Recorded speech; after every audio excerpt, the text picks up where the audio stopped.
My wife cheated with my best friend, then forged my signature on a $200, $0 property deed to secretly sell our family home. Now she's blaming me for losing everything and wants full custody of our kids. I never thought I'd be the guy writing a story like this, but here I am.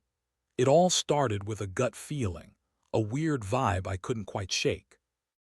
My wife Lisa had always been a bit of a drama queen, but lately she'd been acting strangely, more distant, secretive, and defensive whenever I asked about her day.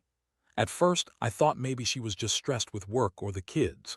We've got two little ones and life's chaos can wear anyone down. But then I noticed her phone was always hidden, and she'd get defensive if I tried to look at it. She'd lie about who she was texting, say it was just her sister or a. I let it slide for a while, thinking maybe I was overthinking it. But then came the night I found out the truth in the most brutal way possible.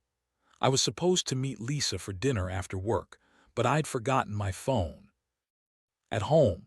When I got back, I decided to check her messages, something I normally wouldn't do, but I had this nagging suspicion.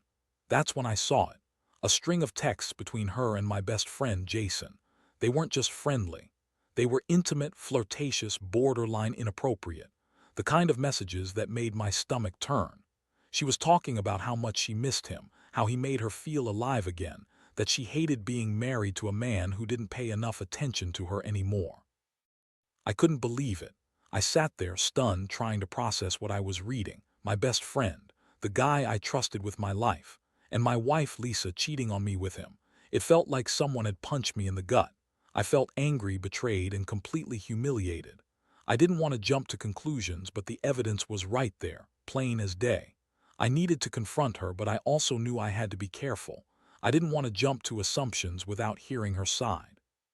Still, I couldn't ignore the fact that she was lying about her whereabouts, hiding her phone, and sneaking around with someone I thought was my closest friend. That night I waited for her to come home. When she finally did, she walked in with her usual bitchy attitude, acting like everything was fine. I could see the nervous flicker in her eyes, but she tried to act normal. I didn't waste time. I pulled her aside and showed her the messages. Her face froze, and for a second I saw the panic in her eyes, the same panic I felt. Then she started with the excuses. "It's not what you think," she said. "Jason and I are just friends. You're overreacting. You always jump to conclusions." That's when she started blabbering, trying to deny everything, even claiming I was paranoid and jealous. She said I was imagining things, that she loved me, and that I was just insecure. She told me I was ruining everything, that I was making it all up in my head. But I knew better. I could see her lies for what they were. She was cheating on me with my best friend, and she was trying to cover her tracks. I felt so many things at once: anger, heartbreak, disgust. I wanted to scream, to shake her, to make her admit the truth.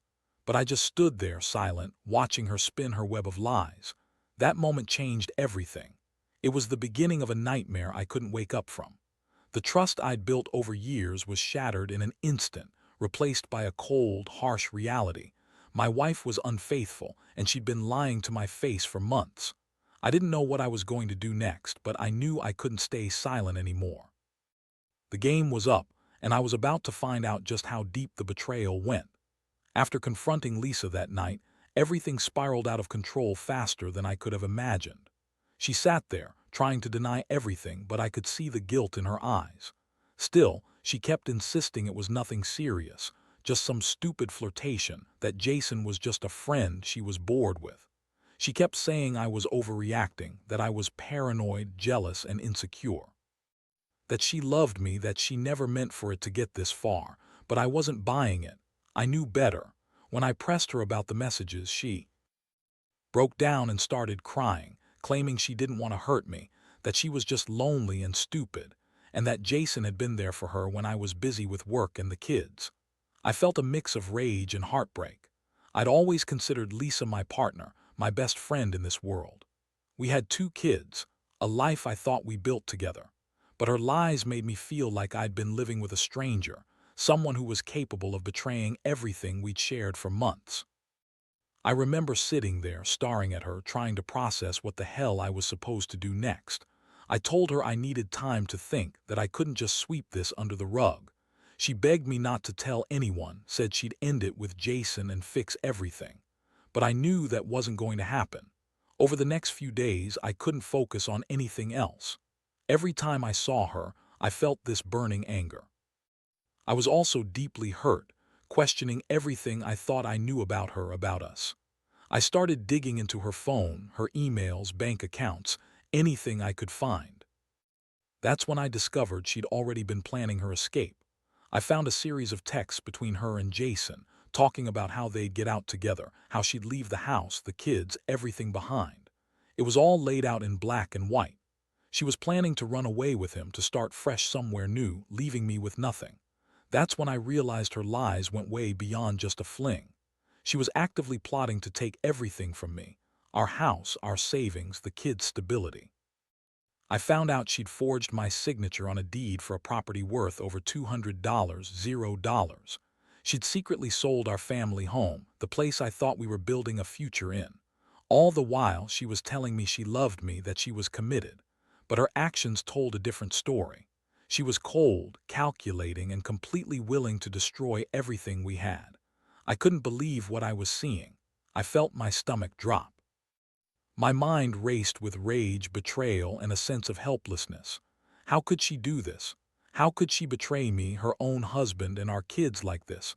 I felt like I was in a nightmare, watching my entire life unravel before my eyes. I knew I had to act fast. I couldn't let her get away with it. I started making plans, gathering evidence, thinking about how I was going to fight back. But I also felt this deep sadness, this crushing sense of loss.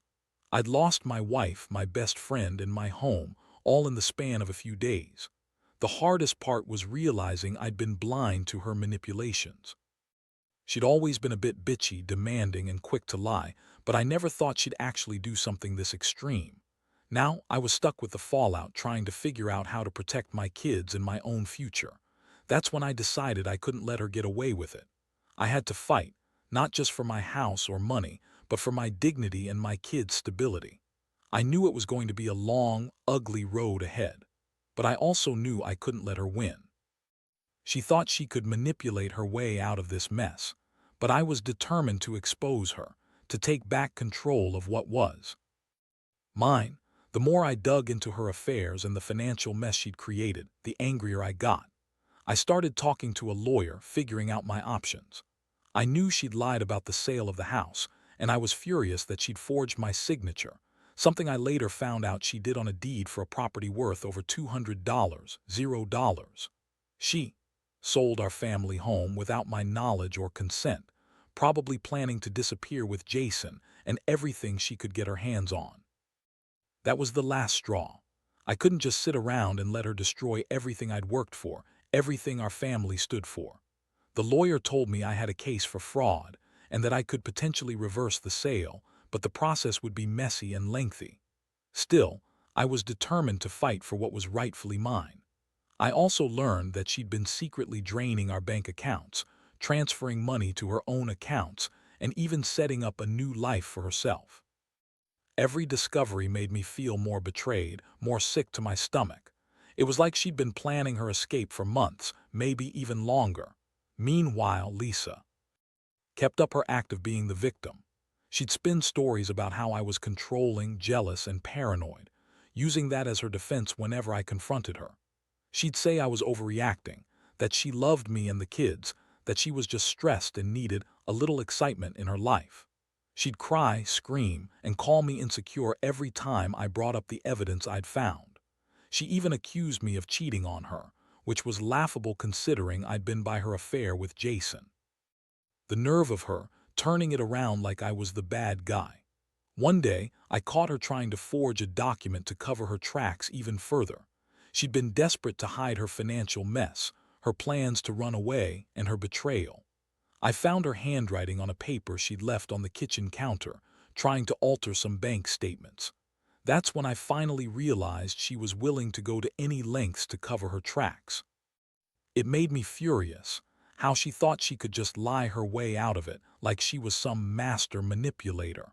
But I wasn't going to let her get away with it. I knew I had enough evidence to prove her deception. The kids were starting to sense the tension, the coldness between us. I hated seeing them confused and scared, especially when their mom was acting so erratically. I tried to stay calm around them, but inside, I was burning. I felt helpless, betrayed, and furious. Every day I was discovering more of her lies, and every new piece of evidence made me more determined to fight for our family. She kept insisting she was the victim, that I was the one destroying everything, but I knew the truth. But I wasn't going to let her take everything without a fight. In the middle of all this chaos, I realized I had to make a decision. I couldn't keep living in this mess, constantly looking over my shoulder, second-guessing her every move. I had to protect my kids, my home, and what little dignity I had left. So I decided I'd file for full custody, push to get the house back, and hold her accountable for everything she'd done. I knew she'd fight me tooth and nail, probably try to spin her lies even more, but I also knew I had enough to prove she was unfit for custody. This wasn't just about money or the house anymore. It was about the safety and stability of my children. Looking back now, I realize how much this whole ordeal has changed me. I never thought I'd be in this situation, dealing with a cheating wife, a best friend turned enemy, and a betrayal that cut so deep I thought I'd never recover. But I learned something important. Trust is fragile, and people can surprise you in the worst ways.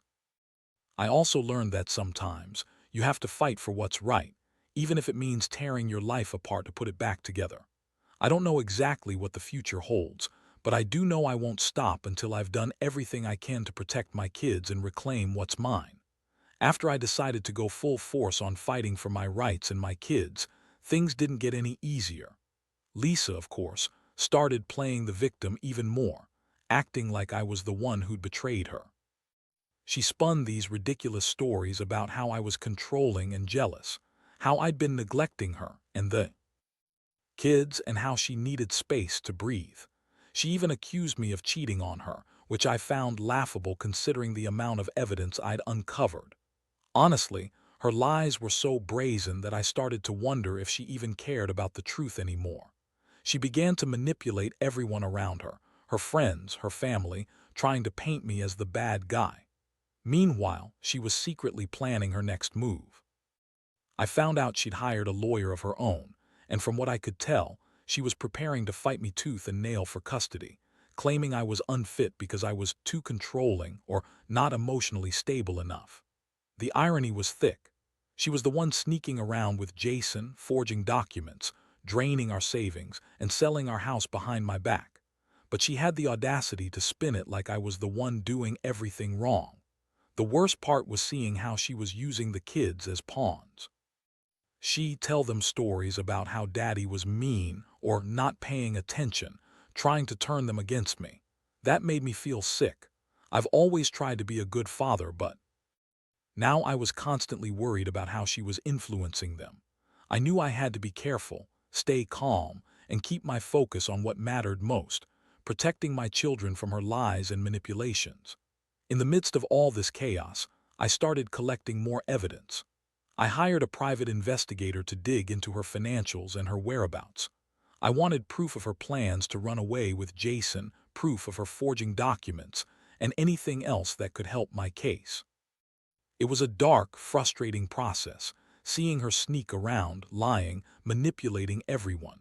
But I knew I couldn't let her get away with it. Every day I uncovered more of her schemes, and every piece of evidence strengthened my resolve. One day, I caught her trying to transfer more money out of our joint accounts. She was desperate to hide her financial tracks, but I had already seen enough. I called my lawyer, and we immediately filed for a restraining order to prevent her from moving the kids or draining any more money. I knew this was just the beginning, but I felt a tiny bit of relief knowing I was finally taking control of the situation. Still, I was exhausted, mentally, emotionally, physically. I'd gone from trusting my wife completely to suspecting her of outright betrayal and theft. I also realized I had to prepare for the worst. Lisa was unpredictable. She could go full-blown manipulative, and I knew she wouldn't hesitate to lie, cheat, or even try to turn our kids against me. I started documenting every interaction, every lie she told, every move she made. I kept a journal, took screenshots, saved emails and texts. I wanted to build a solid case that showed her true colors. I felt like I was fighting a war I hadn't signed up for, but I knew I had no choice. My priority was my children's safety and making sure she didn't take everything from us.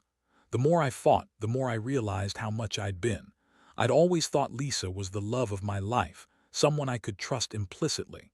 But her actions proved otherwise. She'd been lying, cheating, and scheming for months. I kept thinking about all the moments I missed, all the signals I ignored, all the times I thought she was just stressed or tired.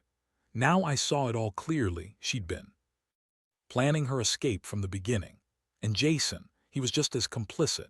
That betrayal cut deep, and I knew I'd never look at either of them the same way again. As I prepared for the court battles ahead, I couldn't help but feel a mixture of anger, disappointment, and resolve. I wasn't going to let her take my kids or destroy what little stability I had left. I knew she'd fight dirty, but I was ready. I'd fight for my rights, for the truth, and for my family. I wasn't going to let her manipulate her way out of this. I had more evidence and more resolve than she could ever imagine. The battle was far from over, but I was determined to come out on top, no matter what it took. The court date came faster than I expected, and I was ready. At least I thought I was. I had all my evidence organized. The forged signatures, the bank transfer records, the private investigators' reports, and even some of her own texts where she admitted she was planning to run away with Jason. I knew she'd do everything in her power to spin it, to make herself look like the victim, but I was prepared to lay everything out. I sat in that courtroom, feeling like I was in some kind of nightmare, watching her sit across from me with her usual bitchy smirk, acting like she hadn't done anything wrong. When my lawyer started presenting the evidence, her face started to shift. She tried to deny everything, claiming she was misunderstood, that I was just jealous and paranoid. She played the victim, crying and insisting she loved me and that I was ruining her life. But I knew better.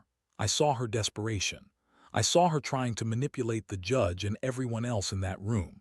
I felt a surge of anger that I had to keep in check. I wanted to shout, to tell the truth, but I knew I had to be strategic. The judge listened carefully as I laid out the evidence of her financial fraud, her affair, and her plans to escape with Jason. I could see her trying to spin her lies, but it was obvious she was on the ropes. When it was her turn to speak, she doubled down on her victim act, claiming I was an unfit father because I was too controlling and jealous. She even tried to say I'd been abusive, something that made my blood boil. I knew I had to stay calm, so I just kept my cool and let the evidence speak for itself. In the end, the judge ordered a temporary custody arrangement that kept the kids with me.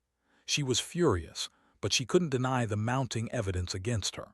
I felt a small sense of victory, but I also knew this was just the beginning of a long fight. She was already plotting her next move, I could tell. She started threatening to take me to court for custody, claiming I was an unfit parent because I was too strict and not understanding. That was laughable. I was the one who'd been trying to shield the kids from her lies and manipulations, and now I was the one fighting to keep them safe. The aftermath was chaos. Lisa started accusing me of kidnapping the kids, of trying to ruin her life. She called CPS and made false allegations, claiming I was abusive and neglectful. I was furious. I had to go through a ton of background checks, interviews, and legal battles just to prove I was a fit parent. Meanwhile, she continued to spin her web of lies, trying to turn everyone against me. Her friends and family started to see through her act, but she was relentless. She'd call me every name in the book, blame me for everything, and insist she was the real victim. Through it all, I stayed focused on the kids.